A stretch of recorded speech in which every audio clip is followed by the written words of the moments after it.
Political crisis की वजह से कह रहे हैं कैप्टन अमरिंदर सिंह जो चीफ मिनिस्टर हैं वो इस्तीफा दे सकते हैं या कांग्रेस से भाग सकते हैं। मॉडर्न इंडिया परिवार किसी भी राजनीतिक पार्टी का समर्थन तो करता नहीं है। हाँ, जो सच है उसके ऊपर हम बात जरूर करते हैं। और आज ना मैं कैप्टन अमरिंदर सिंह को, ना कांग्रेस को और ना ही बीजेपी को सपोर्ट करने आया हूं। मैं कुछ इतिहास की ऐसी बातें बताने आया हूं पटियाला की, जिसके सुनने के बाद शायद आपकी राय बदल जाए।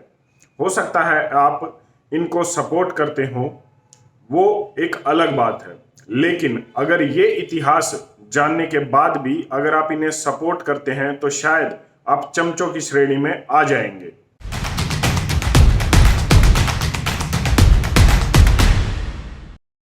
हम सभी जानते हैं कि 1857 की जो क्रांति थी वो सशस्त्र क्रांति थी।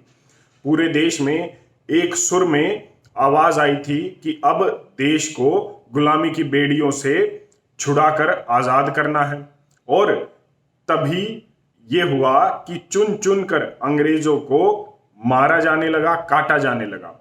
बचे कुचे अंग्रेज या तो इंग्लैंड भाग गए या फिर वो भारत में ही अपने दोस्त राजाओं के यहां उन्होंने शरण ले ली। अब दोस्त कौन थे? कुछ रियासतों ने अंग्रेजों के साथ दोस्ती कर ली थी, तो वो अंग्रेजों के दोस्त थे, या फिर मैं कहूं वो हमारे देश के क्रांतिकारियों के और हमारे देश के गद्दार थे।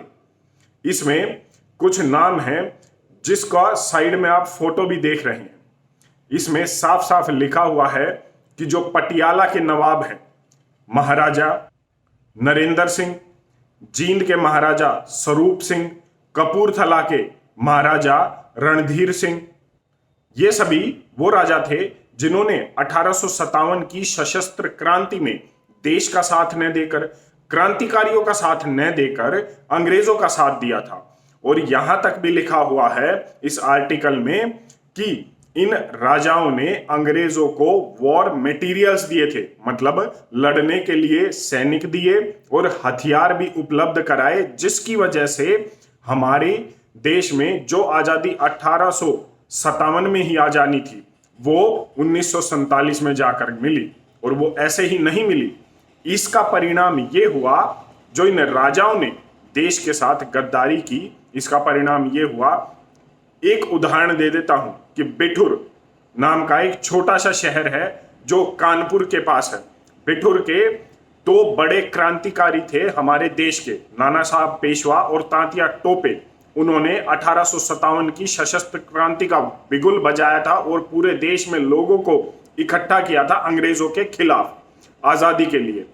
जब दोबारा से अंग्रेजों ने अपना वर्चस्व बना लिया 1857 की क्रांति के बाद और इन राजाओं की मदद से उन्हें हथियार और सैनिक मिल गए, तो सिर्फ बिठूर जैसे एक शहर में, नाना साहब पेशवा और तात्या टोपे जी के शहर में 24,000 क्रांतिकारियों को या तो तलवार से काट दिया गया था या फिर गोली मारकर उनकी हत्या कर दी गई थी। ये सिर्फ एक शहर का आंकड़ा है। 24,000 लोगों को मारा गया था।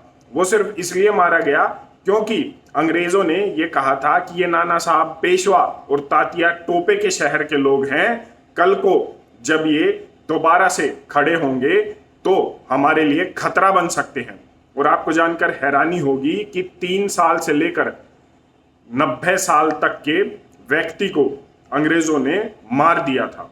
ये सब इन्हीं की वजह से हुआ था। समस्या ये है कि हम अक्सर नेताओं को गाली दे देते हैं, लेकिन क्या ये समस्या नहीं है कि ये इतिहास जानने के बाद भी सीएम तक, चीफ मिनिस्टर तक राज्य के उन खानदानों के वंशज बन रहे हैं जिनका इतिहास मैंने अभी आपको बताया है। ऐसा ही कुछ हाल मध्य प्रदेश का है।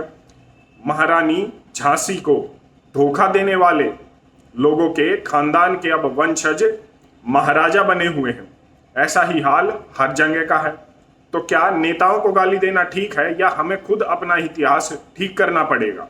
इन सब का परिणाम ये भी हुआ था कि विलियम रसल ने लंदन टाइम्स में लिखा, our siege of Delhi would have been impossible if the rajas of Patiala and Jind had not been our friends.